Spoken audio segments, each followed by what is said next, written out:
నా పేరు పవన్ కుమార్. నేను పుట్టి పెరిగిందంతా హైదరాబాద్లోనే. మా తల్లిదండ్రులదంతా తూర్పుగోదావరి జిల్లా సైడు. చదువు అది అంతా జరిగింది విజయవాడ ఇంకా హైదరాబాద్ ప్రాంతాల్లో.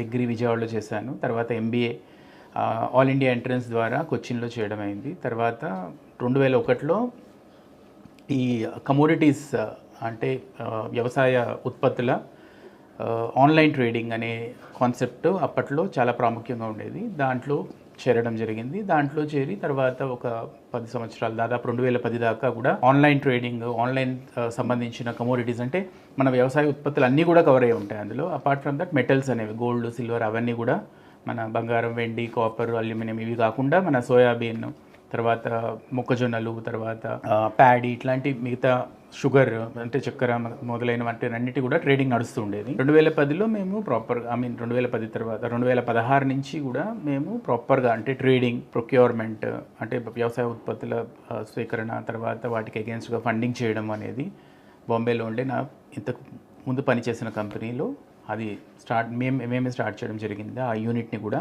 దాని ద్వారా కూడా మేము రైతులను కలవటము, తర్వాత పొలాల్లో అనాలిసిస్ చేయటం, క్రాప్ అనాలిసిస్ కానీ, క్రాప్ రిపోర్ట్స్ కానీ, మన ఆముదం పంట గుజరాత్లో అటు సైడు జీరా ఇట్లాంటి తదితర కమర్షియల్ క్రాప్స్ అన్నిటి మీద కూడా మేము క్రాప్ రిపోర్ట్స్ అవి అనాలిసిస్ చేయటం ఇవన్నీ కూడా ఇచ్చాము. ఇప్పుడు ఇలా అనేది దాదాపు 4.5 సంవత్సరాల క్రితం నేను ఇంకా నా మిగతా ఇద్దరు పార్ట్నర్ ద్వారా మేము స్టార్ట్ చేయడం జరిగింది, ప్రారంభించడం జరిగింది.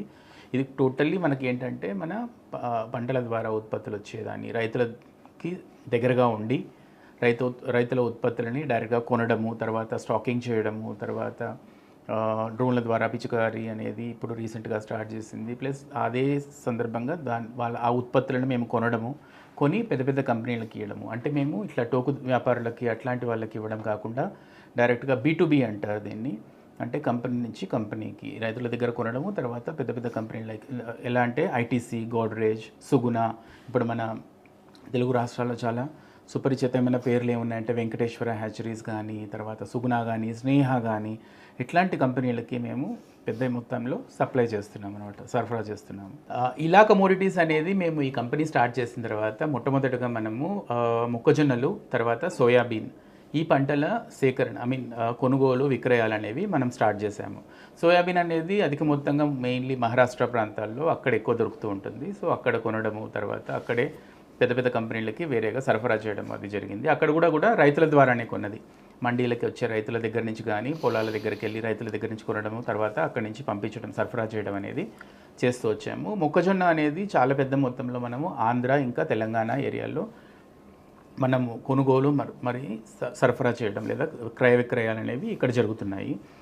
ఇది కాక మిగతా వేరే కమ్యూనిటీస్ మేము ఏం చేస్తాము అంటే ప్రోడక్ట్స్ మనది బ్రోకెన్ రైస్ అంటే మన నూకలు, ఆ తర్వాత మన డిఓసి అంటారు అంటే సోయా మన నూనె తీసేసిన తర్వాత వచ్చే పిప్పిలాగా అంటే తౌడులాగా చెక్క అంటాం కదా, అది దాంట్లో కూడా అదంతా కూడా మన ఈ పౌల్ట్రీ, తర్వాత క్యాటిల్ ఫీడ్, తర్వాత హ్యూమన్ కన్జంప్షన్కి కూడా అంటే మన మనుషుల ఆహార పదార్థాలు తయారు చేస్తే గోడ్రేజ్ వాళ్ళు సోయా మీల్ అంటారు కదా, సోయా చంక్స్ అంటారు, వాటిని తయారు చేయడానికి కానీ అట్లాంటి వాటికి సరఫరా చేస్తూ ఉంటాం మనము.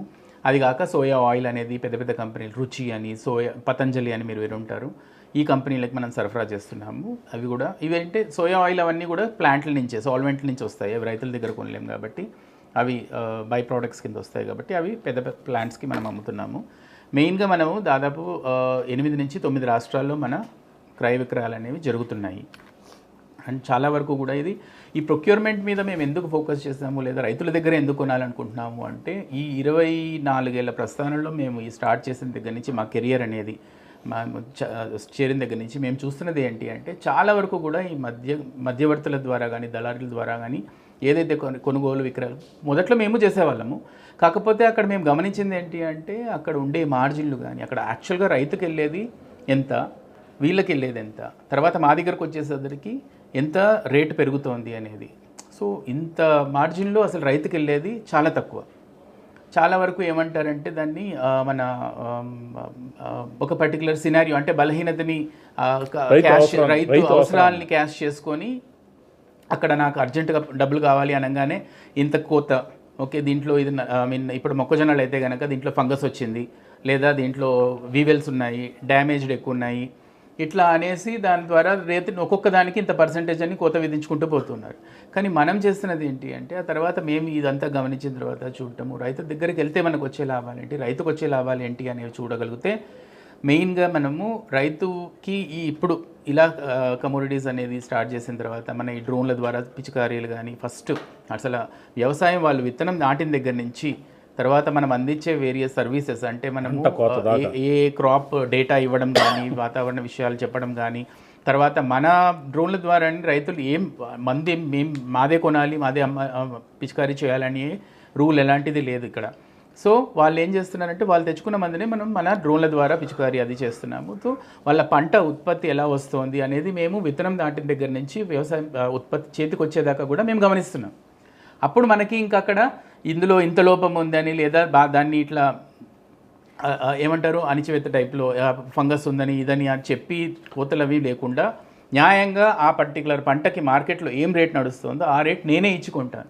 అండ్ ఇలా కమోడిటీస్ కొనుగోలు ఎట్లా ఉంటుంది అంటే ఇదేదో క్రెడిట్లో 10 రోజుల తర్వాత ఇస్తాము లేదా ముందు బండి ఎక్కించండి తర్వాత సరకు అక్కడికి వెళ్ళిన తర్వాత చూద్దాము ఇలాంటిది ఏది లేదనమాట. ఈ వ్యవస్థ అనేది లేదు. అక్కడికక్కడ బండి మీద సరుకు ఎక్కగానే రైతు చేతిలో మనము రైతు ఆ పర్టికులర్ సప్లైకి సంబంధించి లేదా ఆ పర్టికులర్ సరఫరాకి సంబంధించిన డబ్బులు అక్కడికక్కడే ఇచ్చివేయడం జరుగుతుందనమాట.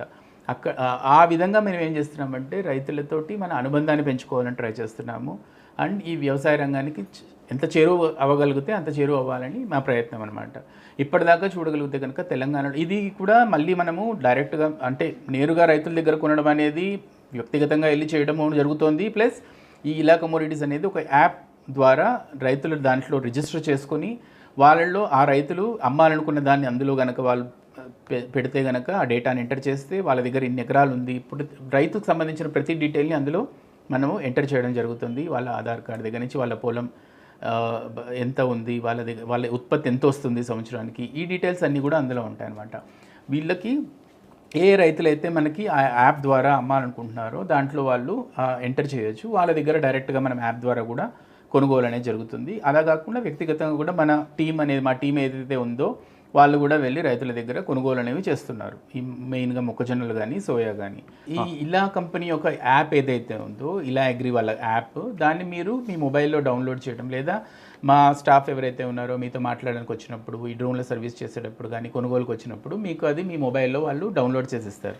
దాని ద్వారా మీరు మీ పంట అమ్మాలనుకున్నప్పుడు మీ పంటకు సంబంధించిన డీటెయిల్సే కాకుండా మీకు ఎప్పుడెప్పుడు మీ పంట చేతికి వచ్చినప్పుడు అమ్మాలనుకున్నప్పుడు కూడా ఆ యాప్లో మీరు రిజిస్టర్ చేసుకున్నట్లయితే దాని ద్వారా మేము కొనుగోలు అనేది చేస్తాం. వ్యవసాయ పంటల్లో ముఖ్యంగా చూసుకున్నట్లయితే కనుక మేము మొక్కజొన్న తర్వాత సోయా మెయిన్గా మిరప అనేది ఈ మధ్యనే మొదలుపెట్టాము మేము కొనుగోలు అనేది. అది కూడా ఆర్గానిక్ మిరప అనేది ఎందుకంటే ఎక్స్పోర్ట్లకు సంబంధించి చాలా ఎఫ్లోటాక్సిన్స్ అని ఆ మందు మోతాదుల గురించి అవన్నీ చాలా సునిశ్చితమైన ఆస్పెక్ట్స్ ఉన్నందువల్ల దీంట్లో మనము మిరప అనేది మెల్లగా స్టార్ట్ చేసాము ఆర్గానిక్ మిరప అనేది. తర్వాత నూకలు అనేవి మనం కొనుగోలు చేస్తాము. అది మెయిన్ పౌల్ట్రీ ఇండస్ట్రీకి వాటికి వెళ్తూ ఉంటుంది నూకలు. తర్వాత అపరాల్లో చూసుకున్నట్లయితే కనుక మనము కందులు అవి తర్వాత మన శనగ అనేది అందులో కాబూలీ చెన అంటారు కదా కాబూలీ చెన తర్వాత మామూలు దేశీ చెన ఈ రెండు కూడా మనము దాదాపు మన ప్రకాశం జిల్లా సైడ్లో మన ఈ చెన్న అనేది మనము కొనుగోలు చేయడం జరిగింది. తర్వాత అక్కడ కోల్డ్ స్టోరేజ్లో పెట్టి అక్కడి నుంచి మళ్ళీ విడిగా సప్లై చేయడం అనేది కూడా జరిగింది చెన్న అనేది. తర్వాత మినుములు అనేది కూడా పెద్ద మొత్తంలో కాకపోయినా రైతుల అంటే క్వాలిటీని బట్టి డిమాండ్ని బట్టి మనము అది కూడా సేకరించడము అమ్మడం అనేది జరుగుతుంది. ఇది ఇక కొనుగోలు విషయంలోకి వస్తే కనుక కొనుగోలులో క్వాంటిటీ అనేది ఇప్పుడు రైతులకి మనం రావచ్చు మీరు పెద్ద మొత్తంలోనే కొంటారా అంటే చిన్న చిన్న మొత్తాల్లో కొనరా అంటే కనుక మనము ఒక పర్టికులర్ ప్రాంతానికి వెళ్ళినప్పుడు ఇప్పుడు ఆంధ్ర విషయంలో తీసుకున్నా తెలంగాణ విషయంలో తీసుకున్నా ఇప్పుడు ఆంధ్రాలో అనుకోండి బాపట్ల లేదా చీరాల దగ్గర మొక్కజొన్న అవి ఉంటాయి. మొక్కజొన్న నేను ప్రతి రైతు అంటే 2 ఎకరాల రైతు వ్యవసాయ భూమి ఉన్న రైతుల దగ్గర క్వింటాల్లోనే వస్తుంది టన్నుల్లో రాదు. అట్లాంటప్పుడు ఏం చేస్తామంటే కనుక మా కొనుగోలు అసిస్టెంట్లు ఎవరైతే ఉన్నారో పర్చేస్ మేనేజర్లు ప్రొక్యూర్మెంట్ మేనేజర్లు వాళ్ళు ఏం చేస్తారంటే ఆ ప్రాంతంలో మన వెహికల్ కెపాసిటీ అంటే 30 టన్నుల బండి నేను పెట్టినట్లయితే కనుక 30 టన్నులకు సంబంధించిన ఉత్పత్తిని సేకరించి దాంట్లో ఎక్కిస్తారు.